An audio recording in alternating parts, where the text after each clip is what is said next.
Guys, তোমরা বিশ্বাস করো আর না করো, আমি অনেক গরিবস। আমাকে ক্লাসিক গরিবস বলা যেতে পারে, আবার অ্যাস্থেটিক গরিবসও বলা যেতে পারে, কারণ একটাই, আমার চেহারা দেখলে বোঝা যায় না।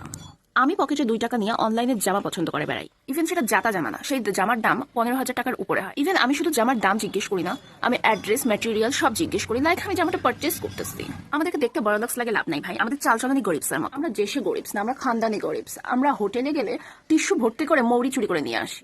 ভাই, আমি যতই স্টাইল মারি না কেন, আমার রক্তে রক্তে গরিবই ঘুরে বেড়ায়। লোকে বিজনেস প্ল্যান করে, বড় লোক হওয়ার ধান্দা করে, আর আমি আর আমার বান্ধবী কেরামতির সামনে বসবো নাকি সুপার মার্কেটের সামনে বসলে বেশি টাকা পাওয়া যাবে সেই চিন্তা ভাবনা করি।